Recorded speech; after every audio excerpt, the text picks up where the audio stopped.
नमस्कार साथियों, मैं दिनेश मिर्धा उज्जवल क्लासेज नागौर से। दोस्तों, हम राजस्थान की कला संस्कृति में मंदिर टॉपिक पढ़ रहे थे और इसी मंदिर टॉपिक में हम भगवान शिव के मंदिर पढ़ रहे हैं। दो मंदिर हमने पढ़ लिए हैं। एक तो पढ़ा है हमने हल्देश्वर महादेव मंदिर, जो कि पीपलुद गांव बालोतरा में पड़ता है, और दूसरा हमने पढ़ा है किराडू का सोमेश्वर मंदिर, जो कि दोस्तों बाड़मेर में पड़ता है। उसे आगे वाले जिलों में जो भी महादेव जी के मंदिर है उन्हीं को हम पढ़ने का प्रयास करते हैं। जुड़िएगा, शुरुआत करते हैं। आज हम पढ़ने वाले हैं दोस्तों, एक महादेव जी हैं जिनका नाम है दोस्तों शेवाड़ा का शिव मंदिर। शेवाड़ा का शिव मंदिर। सर ये तो हमने सुना ही नहीं है। सुने, अब सुन ले। शेवाड़ा का शिव मंदिर मैं बात करता हूं दोस्तों।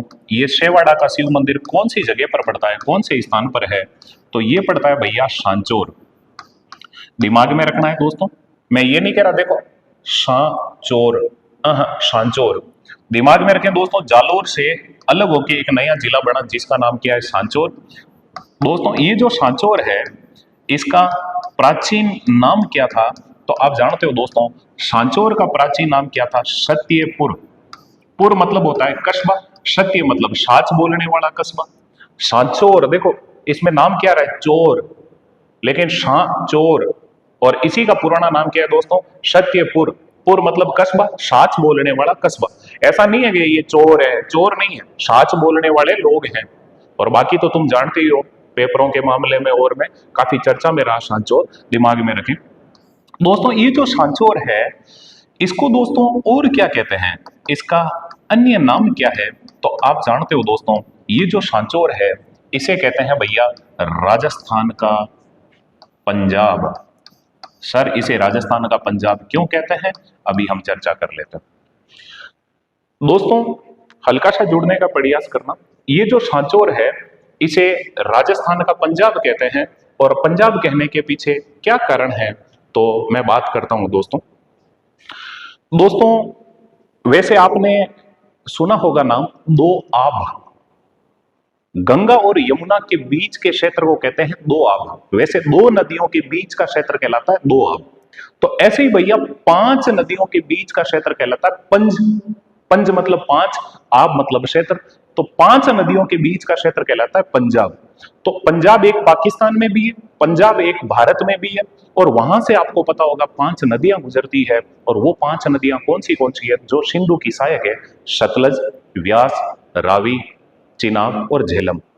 तो सिंधु की जो भी सहायक नदियां हैं, वापस मैं बोलता हूं, झेलम, चिनाब, रावी, सतलज और व्यास, इन पांच नदियों का जो क्षेत्र है वो कहलाता है पंजाब। तो ऐसे ही भैया यहाँ सांचौर के अंदर पांच नदियां प्रवाहित होती है, और इसी कारण दोस्तों इस सांचौर को क्या कहते हैं, राजस्थान का पंजाब। पंज आब, पांच नदियों का क्षेत्र। मैं आता हूं दोस्तों, ये जो शेवाड़ा का शिव मंदिर है ये दोस्तों कहां पे है? तो आप आराम से बता सकते हो दोस्तों, सांचौर में। ये जो शेवाड़ा का शिव मंदिर है इससे जुड़ा हुआ एक क्वेश्चन में और बात कर लेता हूं। हालांकि सुनना दोस्तों, अगर आपसे पूछ ले सांचौर जिले का जो सबसे बड़ा पशु मेला है वो कौन सा है, तो उसका नाम है भैया शेवड़िया पशु मेला। शेवड़िया पशु मेला। दिमाग में रखना दोस्तों, ये शेवड़िया पशु मेला कहां भरता है? ये भरता है भैया रानीवाड़ा। दिमाग में रखना, ये रानीवाड़ा इसकी तहसील है भैया सांचौर जिले की, और रानीवाड़ा जगह कहां पड़ती है भैया? सांचौर में। तो मेरे हिसाब से दिमाग में रह जाएगा, सांचौर के अंदर जगह है रानीवाड़ा, और रानीवाड़ा में मेला भरता है शेवड़िया पशु मेला, और ये सांचौर जिले का सबसे बड़ा पशु मेला। इससे ज्यादा यहाँ से कोई प्रश्न नहीं पूछेंगे, नया जिला है इसलिए मैंने ये लिखा दिया दोस्तों। शेवाड़ा का शिव मंदिर कहाँ है? सांचौर में। और यहाँ मेला कब भरेगा? तो आप जानते हो शिवरात्रि को मेला भरता है, और शिवरात्रि कब आती है? फाल्गुन कृष्ण 13 को। मेरे हिसाब से दिमाग में रह जाएगा। अब याद कैसे रखें? तो दिमाग में रखना भैया, जो भेड़ पालन करने वाले लोग होते हैं, जो भेड़ चराते हैं, भेड़ को हम मारवाड़ी में लल्डी भी कहते हैं। और हालांकि सुन ले, हम मारवाड़ी लोग हैं, लल्डी शब्द का कहीं और भी प्रयोग कर लेते हैं। अब मुझे नहीं पता तुम कहाँ कहाँ प्रयोग करते हो, कमेंट बॉक्स में मुझे जरूर बता देना। लल्डी, तो लल्डी का जो दोस्तों जिस जगह पे भेड़ को रखा जाता है उसे कहते हैं एवाड़ा।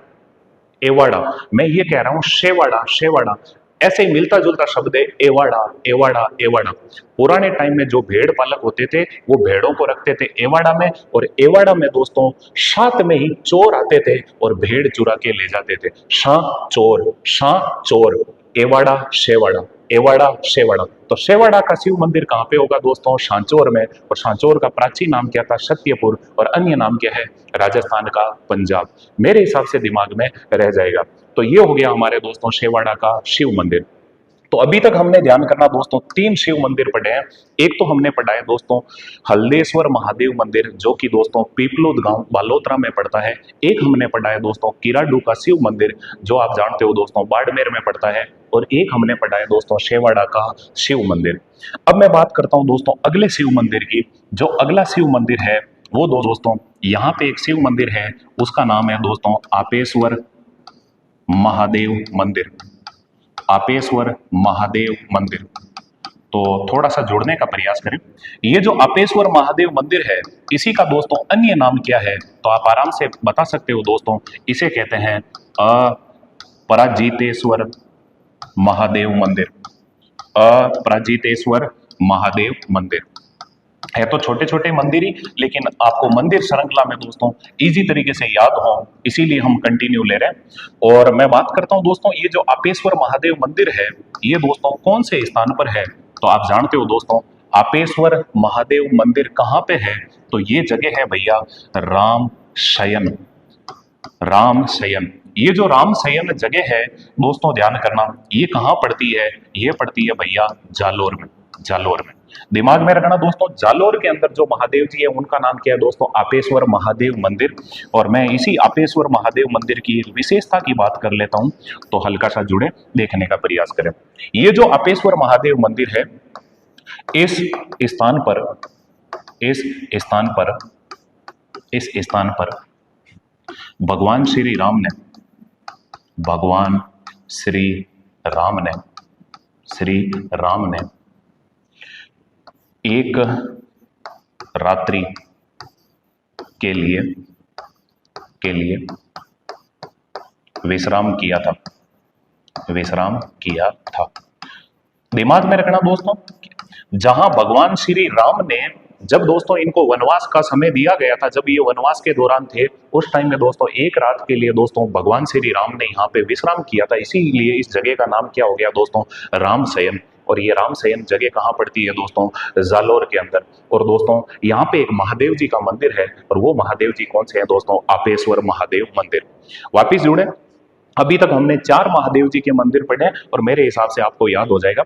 ये इतने विशेष महादेव जी के मंदिर नहीं है, लेकिन फिर भी याद रखना थोड़ा सा। 2 महादेव जी के मंदिर जो हमने पढ़े हैं वो इंपॉर्टेंट है। एक तो कौन सा? हल्देश्वर महादेव मंदिर, जो कहाँ है दोस्तों? पीपलोद गांव। और पीपलोद गांव कहाँ पड़ता है दोस्तों? बालोतरा के अंदर 56 की पहाड़ियों में। एक हमने पढ़ा है किराडू का सोमेश्वर मंदिर, जो कहाँ पड़ता है दोस्तों? बाड़मेर में। और उसके बाद में हमने पढ़ा है शेवाड़ा का शिव मंदिर, और ये जो शेवाड़ा का शिव मंदिर है वो कहाँ है दोस्तों? सांचौर में। एक हमने पढ़ा है आपेश्वर महादेव मंदिर, जिसे अपराजितेश्वर महादेव मंदिर भी कहते हैं, जो कहाँ है दोस्तों? रामशयन जगह। और ये रामशयन जगह कहाँ पड़ती है? जालोर में। मेरे हिसाब से आपको आराम से याद रह जाएगा, ये वही जालोर है जिसे हम ग्रेनाइट सिटी भी कहते हैं। अगर आपके जहन में जिले दिमाग में चल रहे हैं तो आपको पता होगा, देखो ऊपर से स्टार्ट करें तो कौन सा जिला आता है? श्री गंगानगर। उसके बाद में कौन सा आता है दोस्तों? अनूपगढ़। उसके बाद में कौन सा आता है दोस्तों? बीकानेर। और बीकानेर के बाद में दोस्तों फड़ौदी। फड़ौदी के बाद में दोस्तों जैसलमेर। और जैसलमेर के बाद में दोस्तों बाड़मेर। और बाड़मेर के नीचे क्या आता है दोस्तों? सांचौर। और सांचौर के नीचे क्या आता है भैया? शिरोई। तो अब हम शिरोई जिले के अंदर जो महादेव जी हैं उनकी बात कर लेते हैं, जोड़ने का प्रयास करें। सिरोही जिले के अंदर जो महादेव जी हैं, मैं उनमें बात करूं तो एक महादेव जी हैं भैया, हल्का सा जुड़ने का प्रयास करना, और वो है दोस्तों शारणेश्वर महादेव मंदिर। शारणेश्वर महादेव मंदिर। मेरे हिसाब से हमने ध्यान करना दोस्तों 4 महादेव जी पढ़ लिए हैं, और ये शायद 5वें महादेव जी का मंदिर होगा, शारणेश्वर महादेव मंदिर। मैं बात करता हूं दोस्तों ये शारणेश्वर महादेव मंदिर कौन से स्थान पर है? तो दिमाग में रखें दोस्तों, शारणेश्वर महादेव मंदिर पड़ता है भैया माउंट आबू। और ये जो माउंट आबू जगह है, ये दोस्तों कहाँ पड़ती है? तो आप बताओगे दोस्तों शिरोई के अंदर। शिरोई जिले में माउंट आबू जगह है, वहां पे है दोस्तों शारणेश्वर महादेव मंदिर। अब मैं बात करता हूं दोस्तों, ये जो शारणेश्वर महादेव मंदिर है, इसके निर्माता कौन है? तो आप जानते हो दोस्तों, इसके जो निर्माता है उनका नाम है भैया दुर्जन शाल। दिमाग में रखना दोस्तों। सर ये दुर्जन शाल कौन है? तो आप जानते हो दोस्तों, नाग वंशीय राजा, एक नागवंशीय राजा थे जिनका नाम था दुर्जन शाल। उन्होंने दोस्तों शारनेश्वर महादेव मंदिर बनाया। अब मैं बात करूं दोस्तों, ये जो शारनेश्वर महादेव मंदिर है, दिमाग में रखना, ये शारनेश्वर महादेव है वो कुल देवता किसके हैं? तो आप जानते हो दोस्तों, सिरोही के अंदर चौहानों की, सिरोही है जो चौहानों की रियासत थी, और यहाँ पे आप जानते हो दोस्तों कौन से चौहान थे? तो वो थे भैया देवड़ा चौहान। बेवड़ा नहीं कह रहा हो, ध्यान करना दोस्तों, ये है देवड़ा चौहान। बेवड़ा अलग होता है, ये है देवड़ा चौहान।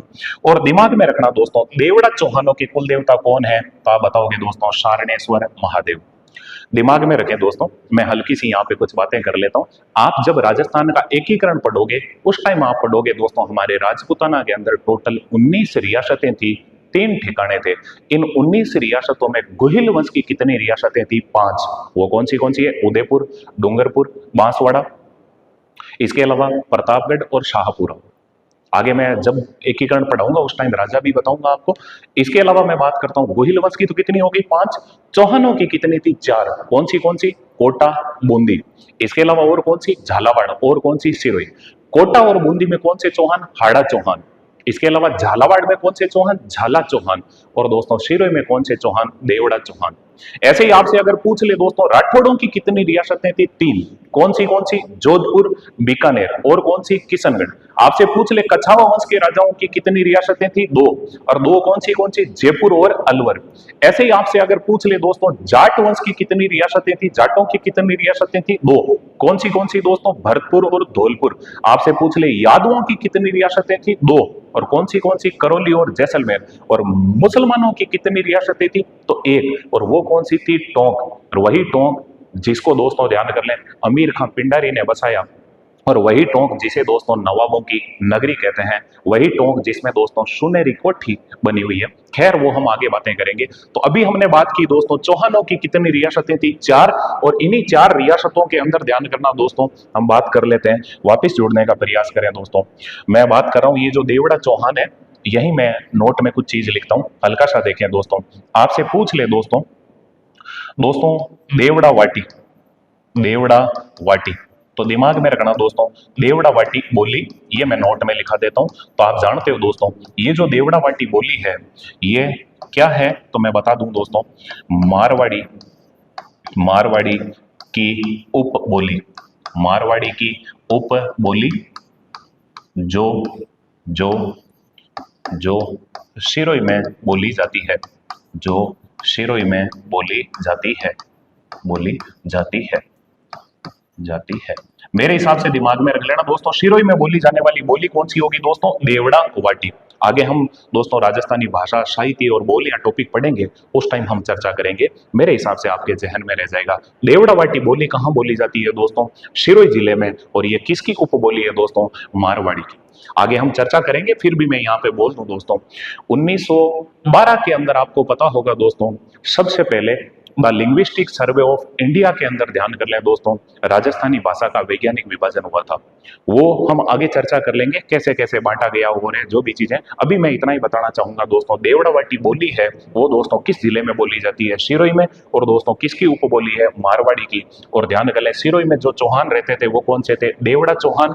और दोस्तों देवड़ा चौहानों द्वारा बोली जाने वाली बोली कौन सी हो जाएगी? देवड़ा वाटी। और इन देवड़ा चौहानों के जो कुल देवता है वो कौन है दोस्तों? शारनेश्वर महादेव। मेरे हिसाब से आपको याद रह जाएगा। अब हम आगे के एक महादेव जी की और बात कर लेते हैं, और वो छठे महादेव जी को हम लेके चलने का प्रयास करेंगे दोस्तों।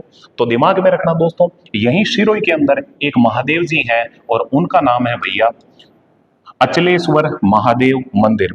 दिमाग में रखना दोस्तों, महादेव जी हैं, उनका नाम है दोस्तों अचलेश्वर महादेव मंदिर। अचलेश्वर महादेव मंदिर चर्चा करने वाले हैं दोस्तों, अचलेश्वर महादेव मंदिर। दिमाग में रखें दोस्तों, ये जो अचलेश्वर महादेव मंदिर है, ये दोस्तों कौन से स्थान पर बना हुआ है? तो आप भली भांति जानते हैं दोस्तों, ये बना हुआ है माउंट आबू में। और ये जो माउंट आबू जगह है, ये दोस्तों कहाँ पड़ती है? ये पड़ती है भैया सिरोही में। मेरे हिसाब से दिमाग में रह जाएगा। दोस्तों इस अचलेश्वर महादेव मंदिर की मैं विशेषता की बात करूं, मैं जब लिखा रहा हूं उस टाइम ध्यान देना, आपको याद नहीं हो तो कोई दिक्कत नहीं। इसकी मैं विशेषता मेरे हिसाब से अगली जो स्लाइड लूंगा उसमें मैं तुम्हें इजी तरीके से याद करवा दूंगा, हल्का सा देखने का प्रयास करें। अचलेश्वर महादेव मंदिर की खास बात क्या है तो सुन लो दोस्तों। इस मंदिर में इस मंदिर में इस मंदिर में भगवान शिव के पैर का अंगूठा, भगवान शिव के पैर का अंगूठा प्रतीकात्मक रूप से बना हुआ है, प्रतीकात्मक रूप से बना हुआ है, रूप से बना हुआ है, बना हुआ है क्या चीज? चलो मैं यही बात कर लेता हूं, आगे और चर्चा कर लें। दोस्तों यहां पे एक शिला थी हुई, और उस शिला में ध्यान कर लें, पत्थर की शिला थी, और उस पत्थर की शिला में दोस्तों ध्यान कर लें एक ऐसा चिन्ह बना हुआ है। हो सकता है उस शिला की कोई चीप उतर गई हो या जो भी रीजन रहा हो। पौराणिक कथा ये कहती है कि इधर से भगवान शिव गुजरे थे और भगवान शंकर का पांव का दोस्तों जोर लगा, अंगूठे का जोर लगा, और इस वजह से इस चट्टान पे दोस्तों भगवान शिव का पैर का अंगूठा बन गया। और दोस्तों इस मंदिर में भगवान शिव के पैर के अंगूठे की क्या होती है? पूजा। पहली विशेषता, ये एग्जाम में प्रश्न पूछा हुआ भी है दोस्तों, राजस्थान का वह कौन सा मंदिर है जिसमें भगवान शिव का प्रतीकात्मक रूप से पैर का अंगूठा बना हुआ है? तो वो कौन सा है? अचलेश्वर महादेव मंदिर। दिमाग में रखें, याद कैसे रखना है? ए चले ए चले ए चले, चले कौन? महादेव जी। जब महादेव जी चले, नंगे पांव ही चल रहे थे, ए चले ए चले, तो ये कोई चट्टान थी, उस पे महादेव जी का अंगूठा बन गया, जोर दिया तो वो अंगूठा बन गया, और उसी की पूजा होती है, दिमाग में रख लें। इसके अलावा मैं बात करूं दोस्तों तो दूसरी विशेषता क्या है इस मंदिर की, तो दिमाग में रखना दोस्तों, इस मंदिर में शिवलिंग के स्थान पर, इस मंदिर में शिवलिंग के स्थान पर, शिवलिंग के स्थान पर, शिवलिंग के स्थान पर एक गड्ढा बना हुआ है, एक गड्ढा बना हुआ है। बाकी महादेव जी के मंदिर में सब जगह शिवलिंग होता है, लेकिन दोस्तों यहाँ पे एक गड्ढा बना हुआ है जिसे ब्रह्मखड्ड कहते हैं। ये भी दिमाग में रखना दोस्तों, जिसे ब्रह्मखड्ड कहते हैं, जिसे यहाँ लिख देता हूं मैं, जिसे ब्रह्मखड्ड कहते हैं, ब्रह्मखड्ड कहते हैं। दिमाग में रखना दोस्तों, बाकी सब जगह महादेव जी के मंदिर में ज्यादातर दोस्तों शिवलिंग देखने को मिलेगा, लेकिन यहाँ पे एक गड्ढा बना हुआ है और उसे क्या कहते हैं दोस्तों? ब्रह्मखड्ड। इसके अलावा मैं अगली स्लाइड में विशेषता लिख देता हूँ तीसरी, दिमाग में रखें दोस्तों। इस मंदिर में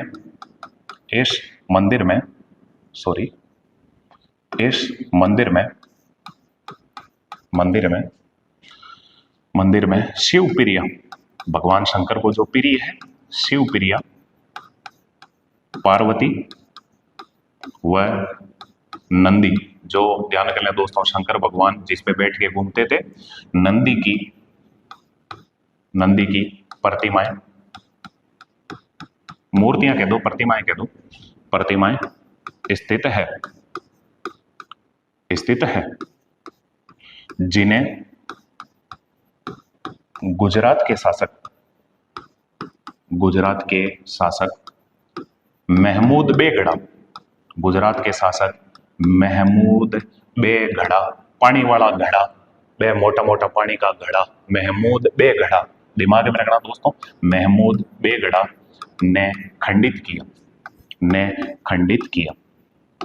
किया। दोस्तों ये नाम महमूद बेगड़ा आपने और भी कहीं सुना होगा, अगर इतिहास पढ़ा है तो दिमाग में रखें दोस्तों।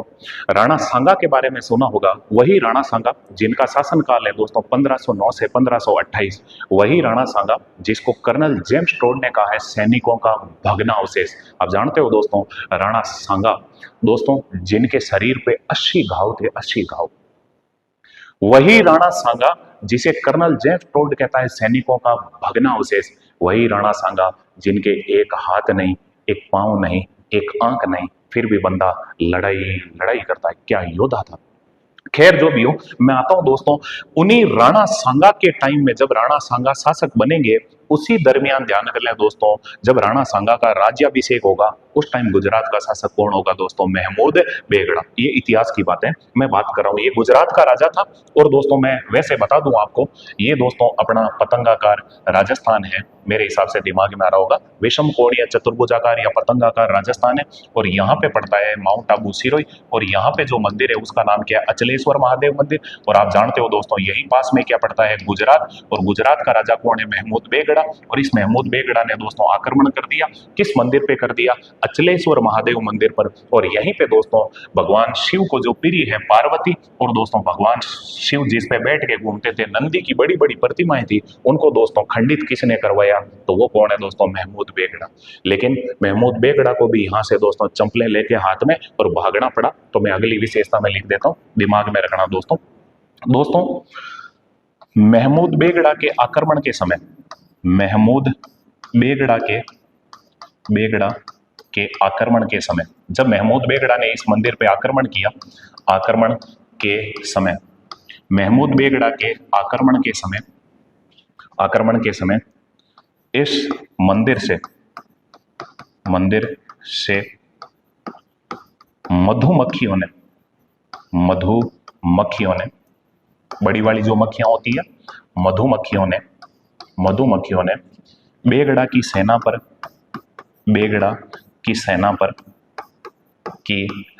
पर हमला किया, या धावा बोला, हमला किया। अतः इस स्थान को कौन सा स्थान दोस्तों? तो हम अभी कौन सा मंदिर पढ़ रहे हैं? अचलेश्वर महादेव मंदिर। अतः इस स्थान को भंवरा थल कहते हैं। मेरे हिसाब से दिमाग में रह जाएगा, भंवरा थल कहते हैं। आप आराम से याद रखना दोस्तों, मैंने अचलेश्वर महादेव मंदिर की 4 विशेषताएं बताई है और तुम्हें मौखिकली याद रह जाएगी, चिंता करने की जरूरत नहीं है। कैसे? देखो दोस्तों, भगवान शिव ए चले, जब भगवान शिव चले तो दोस्तों ध्यान करना, अंगूठे का, पांव के अंगूठे का जोर लगा, जिसे एक शिला पे क्या बन गया? चिन्ह। इसके अलावा देखो, भगवान शिव ने ज्यादा जोर दे दिया तो शिवलिंग की जगह क्या बन गया? गड्ढा।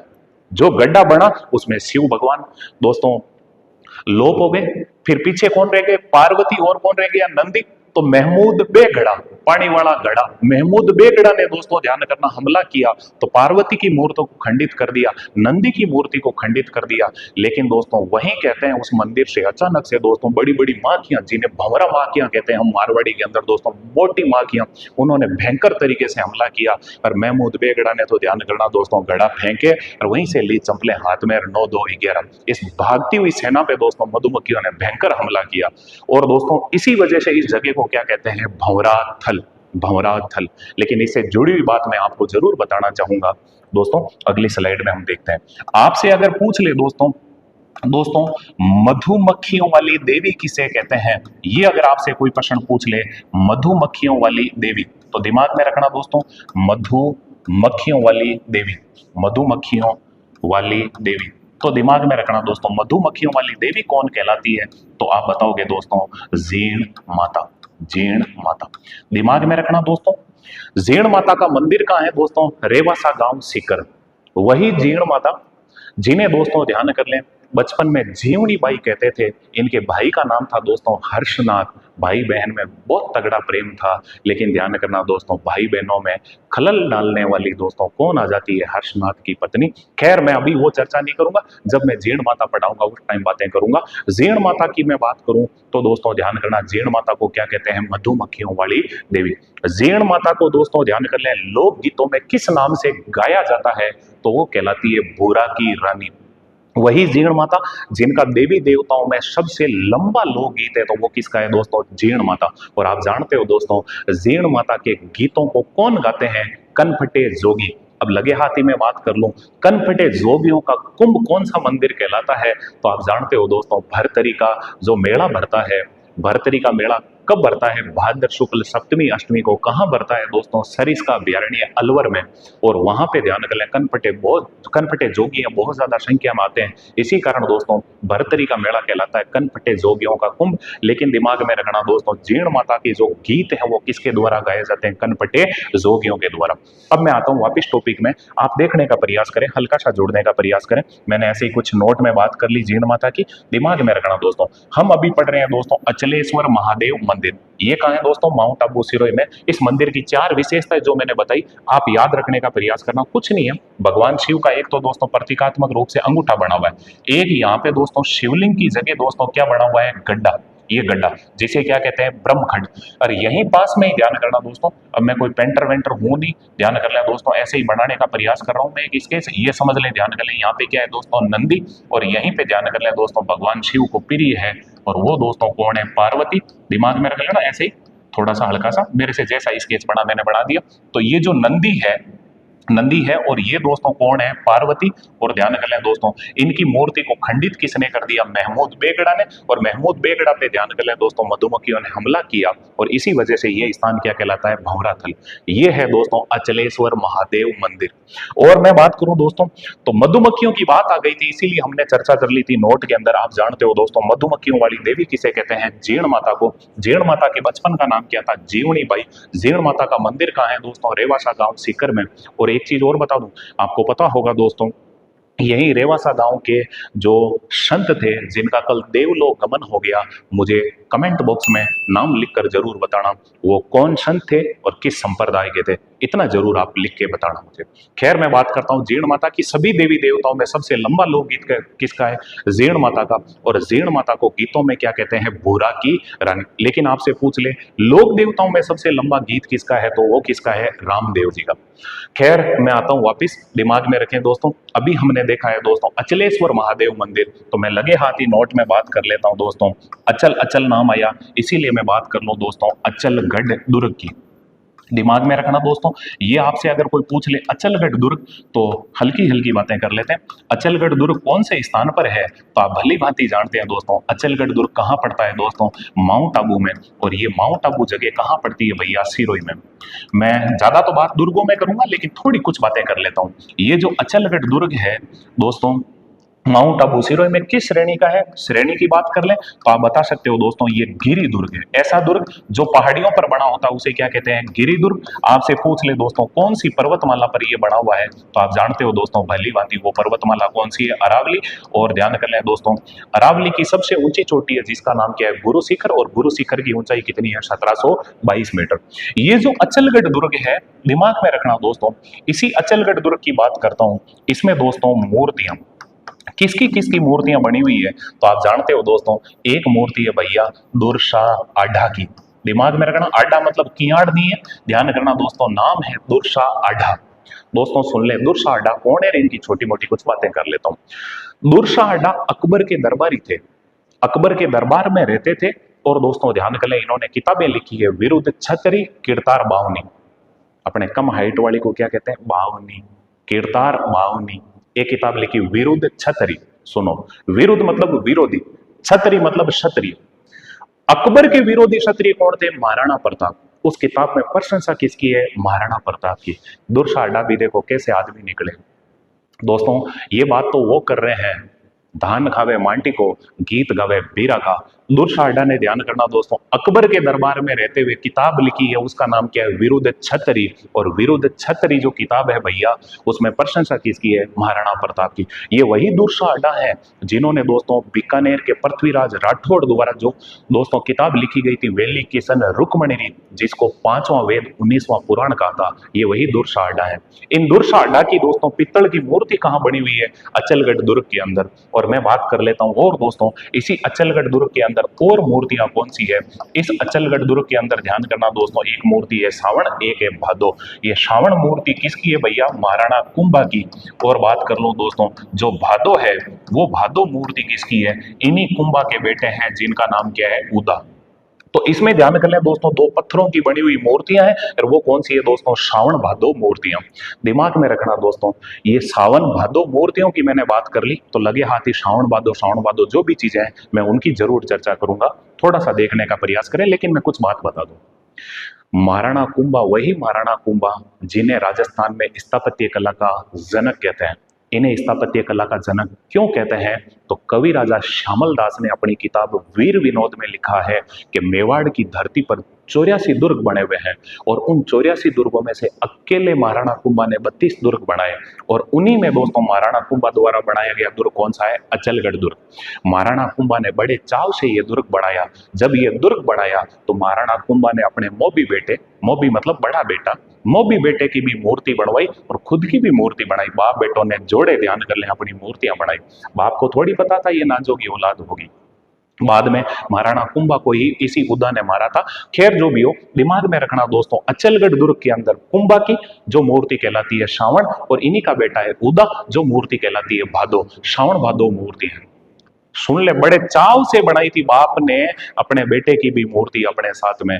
लेकिन दोस्तों ध्यान करना, ये वही उदा जिसने दोस्तों एक दिन महाराणा कुंभा की कुंभलगढ़ दुर्ग के अंदर कटार घोंप के हत्या कर दी।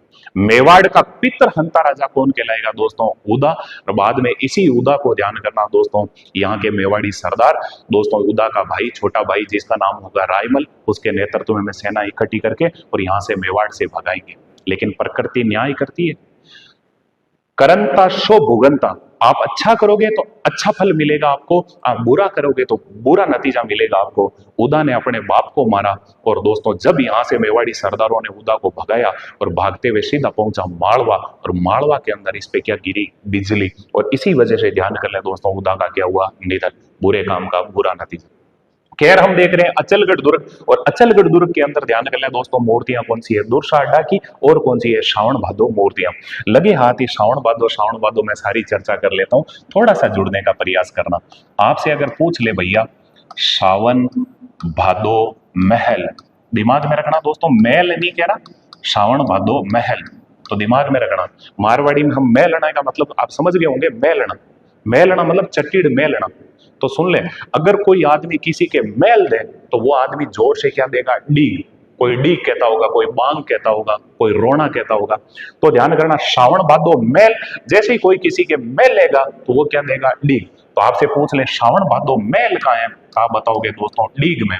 और डीग दोस्तों अब नया जिला बन गया है, भरतपुर से अलग हो गया है। डीग को कहते हैं जल महलों की नगरी, और कहते हैं फवारों की नगरी। लेकिन आपसे पूछ ले जल महल कहाँ है? वो है भैया आमेर में, और आमेर कहाँ पड़ता है भैया? जयपुर में। खैर जो भी हो, मैं आता हूं और श्रावण भादो क्या है बात करते हैं। भैया आपसे पूछ लेना श्रावण भादो कड़ैया, तो दिमाग में रखना दोस्तों, श्रावण भादो कड़ैया कहाँ है? तो दिमाग में रखें दोस्तों, श्रावण भादो कड़ैया है दोस्तों करणी माता के मंदिर में। और आप जानते हो दोस्तों करणी माता का मंदिर कहाँ पड़ता है? तो करणी माता का मंदिर पड़ता है भैया देशनोक, और देशनोक जगह कहाँ पड़ती है दोस्तों? बीकानेर में। करणी माता की जब लोक देवियां पढ़ाऊंगा मैं खूब डिटेल में चर्चा करूंगा, अभी मैं इतनी बात कर रहा हूँ। श्रावण भादो जो भी है उनकी बात कर लेते हैं। आप दिमाग में रखना दोस्तों, अगर पूछ ले आपसे श्रावण भादो नहर, तो दिमाग में रखें दोस्तों श्रावण भादो नहर कहाँ है? ये है कोटा में। अभी मैं याद करवा दूंगा तुम्हें कैसे होगी।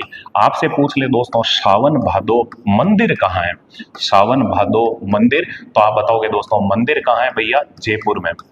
अगर आपसे ध्यान कर ले दोस्तों और पूछ ले श्रावण भादो झील या झरना, तो मेरे हिसाब से याद रह जाएगा श्रावण भादो झील कह दो या दोस्तों झरना कह दो, झील या झरना। तो दिमाग में रखना दोस्तों ये कहाँ है? ये है भैया माउंट आबू में। और माउंट आबू जगह ध्यान कर लें दोस्तों कहाँ पड़ती है भैया? सिरोही में। सुनो याद कैसे रखोगे, सुनो, अगर कोई तुम्हारे मेल दे तो तुम क्या दोगे? डीग। अब ध्यान कर ले दोस्तों श्रावण भादो कड़ैया, कड़ैयों में क्या बनेगा? प्रसाद। और आप जानते हो दोस्तों करणी माता के मंदिर के अंदर दो बड़ी बड़ी कड़ैया हैं, और उन्हीं से दोस्तों क्या बांटा जाता है लोगों को? प्रसाद। तो श्रावण भादो कड़ैया कहाँ होगी? करणी माता के मंदिर में, जो कहाँ है दोस्तों? देशनोक बीकानेर। अब सुनो श्रावण भादो नहर, नहर में क्या आता है? पानी। और उस नहर के पानी को हम किस में डालते हैं? कोटा में। और कोटा से पानी किस में डालते हैं? खेड़ी में। तो जानते हो ना कोटा, कोटा और खेड़ी जानते होंगे ना, तो खेड़ी में पानी पीते भी होंगे ना भैया हम खेड़ी का पानी नहीं पीते, खेड़ी का पानी कौन पीते हैं? जानवर। हम पानी किसका पीते हैं? कोटा का। तो देखो श्रावण भादो नेर की बात कर रहा हूं, नेर से क्या भरोगे? कोटा। दिमाग में रह जाएगा श्रावण भादो नेर कहाँ है? कोटा। और मंदिर कहाँ होगा दोस्तों? राजधानी के अंदर। और आपसे पूछ ले झील या झरना, झरना कहाँ गिरेगा? कोई ऊंचाई पर जगह होगी, और ऊंचाई पर जगह कौन सी है दोस्तों? माउंट आबू। दोस्तों आपने ये छोटी मोटी कुछ बातें याद की, और ऐसे ही मैं बात कर लूं दोस्तों, शिरोई के अंदर ध्यान कर लें दोस्तों, एक जनजाति है, और वो जनजाति कौन सी है? गरासिया जनजाति। याद रखना छोटी मोटी बातें। और मेरे हिसाब से हम अभी मंदिर पढ़ रहे हैं, तो मैं जनजातियों में फालतू में ना जाऊं दोस्तों। अगर मेरा वीडियो आपको अच्छा लग रहा है, मेरी पढ़ाई आपको अच्छी लग रही है, तो औरों को बताएं। अगर मेरी पढ़ाई में कोई कमी हो तो मुझे बताएं दोस्तों। हो सकता है थोड़ी सी टेक्निकल इश्यू हो या कोई छोटी मोटी कोई प्रॉब्लम हो, तो मैं उसका समाधान जल्दी ही कर लूंगा। अभी हम नए हैं, हमारे पास थोड़े से संसाधनों की कमी है, लेकिन धीरे धीरे हम अच्छा करेंगे आपके लिए। लेकिन मैं इतना आपसे प्रॉमिस करता हूं दोस्तों, ये जो हम कंटेंट दे रहे हैं, ये आपको थोड़ा सा हटके मिलेगा, सबसे शानदार मिलेगा और नया मिलेगा। ओके दोस्तों, आपने मुझे इतना झेला, इसके लिए बहुत बहुत धन्यवाद, शुक्रिया। मुखातिब होंगे कल।